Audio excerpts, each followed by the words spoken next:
Warahmatullahi wabarakatuh. Perkenalkan, nama saya Syafira Ada, kelas A2, Prodi Bahasa Indonesia angkatan 2017. NIM saya 17210113. Di sini saya akan menjelaskan mengenai artikel jurnal yang telah saya buat berjudul Pengaruhnya B2 terhadap anak dalam kehidupan sehari-hari. Yang pertama, saya akan menjelaskan bagian abstrak yang telah saya buat, yaitu penelitian ini bertujuan untuk memaparkan pemerolehan bahasa untuk usia 4-6 SD dan cara pemerolehan bahasa yang baik dan benar pada anak di kesehariannya. Penelitian ini dilakukan di Cimahi pada bulan Agustus 2020. Sumber data yang diperoleh dari anak berusia 10 tahun. Artikel ini dikumpulkan melalui observasi dan wawancara. Temuan dalam artikel ini memperlihatkan pengaruhnya B2 pada anak dalam keseharian di lingkungannya. Seperti contohnya pada saat penelitian, anak berbicara kesehariannya ini dalam berbicara di usianya ini dengan menggunakan campuran bahasa utama dengan campuran bahasa ibunya atau daerah. Contohnya dalam mengucapkan kalimat, "Hayu mah kita angkat heula baju yang dipoekeun." Hal tersebut terjadi anak merasa berbicara seperti itu hal yang biasa dan benar dikarenakan anak meniru orang-orang yang ada di sekitarnya. Lalu pada bagian selanjutnya yaitu pendahuluan yang saya buat berisikan apa saja pengaruhnya B2 terhadap anak dalam kehidupan sehari-hari. Faktor yang mempengaruhi B2 terhadap anak dalam kehidupan sehari-hari yang pertama itu penguasaan sebuah bahasa oleh seorang anak dimulai dengan pemerolehan bahasa pertamanya yang sering kali disebut bahasa ibu atau B1. Pemerolehan bahasa merupakan sebuah proses yang sangat panjang sejak anak belum mengenal sebuah bahasa sampai fasih berbahasa. Setelah bahasa ibu diperoleh, maka pada usia tertentu anak akan berlanjut ke bahasa kedua atau B2 yang ia kenalnya sebagai pengetahuan yang baru. Jika pada saat proses bahasa ibu itu menggunakan bahasa daerah, seperti contohnya ibu menggunakan bahasa daerah Jawa Sunda, biasanya anak sedikit kesulitan untuk memproses bahasa kedua yaitu bahasa Indonesia, di mana bahasa Indonesia adalah bahasa utama untuk kita berkomunikasi terhadap masyarakat seluruh Indonesia. Siapa yang menjadi subjek dalam penelitian tersebut? Seperti pada saat penelitian terhadap adik saya yang berusia 10 tahun dikarenakan ibu saya sering menggunakan bahasa daerahnya, bahasa Sunda. Adik saya agak sulit untuk berkomunikasi bahasa Indonesia dengan baik dikarenakan terbiasa berbicara bahasa Sunda dengan lingkungan keluarganya. Kapan terjadinya pengaruh B2 terhadap anak dalam kehidupan sehari-hari? Perolehan bahasa kedua atau B2 atau bahasa Indonesia merupakan sebuah kebutuhan bagi anak ketika sedang mengikuti pendidikan di lembaga formal. Penyesuaian antara bahasa ibu atau B1 dengan bahasa kedua B2 bahasa Indonesia yang dibantu oleh guru membutuhkan waktu yang cukup lama.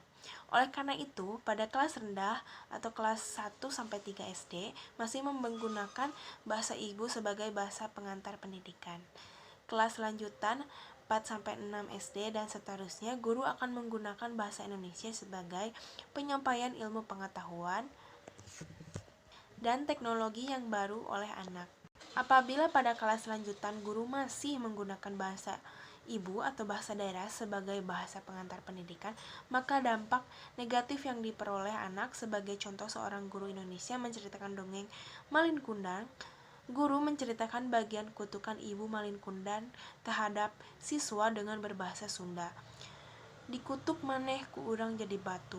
Bagi anak yang berasal dari Bandung akan mengerti, tetapi anak yang berasal dari daerah Pontianak yang berada di kelas yang sama akan mengalami kesulitan menerima bahasa daerah Sunda sebagai bahasa kedua atau B2. Di mana penelitian tersebut akan dilakukan? Penelitian pengaruhnya B2 terhadap anak dalam kehidupan sehari-hari ini dapat diteliti di lingkungan sekitar rumah. Bisa adik kita, keponakan, tetangga, dan masih banyak yang di tahap penyesuaian bahasa ibu ke bahasa kedua. Bagaimana cara mengatasinya? Pengaruh B2 terhadap anak dalam kehidupan sehari-hari. Cara mengatasinya untuk mencegah terjadinya pengaruh B2 terhadap anak dalam kehidupan sehari-hari agar anak tidak kebingungan pada saat harus menggunakan bahasa utama kita yaitu bahasa Indonesia. Pupuk sejak dini untuk berbahasa Indonesia agar pada saat berkomunikasi di tahap selanjutnya tidak kesulitan selanjutnya mengenalinya dengan bahasa kedua. Hal tersebut lebih mempermudah anak dalam memperoleh bahasa pertama dan keduanya. Nah, selanjutnya bagian metode yang saya buat berisikan penelitian ini menggunakan metode wawancara dan observasi ke lapangan. Nah, bagian selanjutnya yaitu hasil dan pembahasannya. Yang saya buat berisikan tujuan penelitian ini adalah untuk mengetahui seberapa baiknya anak-anak dalam menguasai bahasa Indonesia dengan baik dan benar, serta mengetahui pengaruh bahasa Indonesia terhadap proses perkembangan berbahasa Indonesia. Objek yang diteliti adalah anak-anak usia berkisaran 10-12 tahun. Pengaruh bahasa tersebut dialami oleh anak-anak 4-6 SD. Penelitian ini dilaksanakan di lingkungan sekitar penelitian melaksanakan di daerah Kalidam, Kota Cimahi. Cara mengatasi pengaruh B2 terhadap anak dalam kehidupan sehari-hari agar anak tidak kebingungan pada saat proses harus menggunakan bahasa utama yaitu bahasa Indonesia. Pupuk anak sejak dini untuk berbahasa Indonesia agar pada saat berkomunikasi di tahap selanjutnya tidak lagi kesulitan dan tahap selanjutnya mengenalinya dengan bahasa kedua. Hal tersebut lebih mempermudah anak dalam memperoleh bahasa pertama dan keduanya. Selanjutnya bagian penutup. Di bagian penutup itu ada kesimpulan. Nah, berisikan dari hasil penelitian yang saya lakukan dengan mengobservasi dan wawancara, saya mendapatkan beberapa contoh pengaruhnya B2 terhadap anak di kesehariannya seperti hayu mah kita angkat heula baju yang dipoekeun. Penuturan tersebut sebuah contoh pengaruh B2 dalam pengungkapan sehari-hari. Penyesuaian antar bahasa ibu B1 atau B1 dengan bahasa kedua atau B2 bahasa Indonesia kurang lebih di usia 10-12 tahun atau di tahap SD 4-6 SD.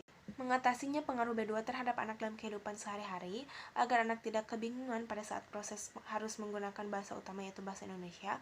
Pupuk anak sejak dini untuk berbahasa Indonesia agar pada saat berkomunikasi di tahap penyesuaian tidak lagi kesulitan di tahap selanjutnya pada saat mengenalinya. Dengan bahasa kedua, hal tersebut lebih mempermudah anak dalam memperoleh bahasa pertama dan keduanya.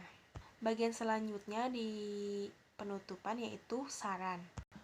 Berdasarkan penelitian ini, maka dapat diberikan beberapa saran yang dapat memberikan masukan. Adapun sarannya adalah sebagai berikut.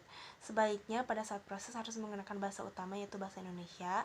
Pupuk anak sejak dini untuk berbahasa Indonesia agar pada saat berkomunikasi di tahap penyesuaian tidak lagi kesulitan dan di tahap selanjutnya pada saat mengenalinya dengan bahasa kedua, hal tersebut lebih mempermudah anak dalam perolehan bahasa keduanya. Lalu selanjutnya bagian penutupan itu ada daftar pustaka. Nah, saya mendapatkan referensi dari jurnal yang dituliskan oleh Rahman tahun 2016, pengaruh bahasa daerah terhadap hasil belajar bahasa Indonesia peserta didik kelas 1 SD.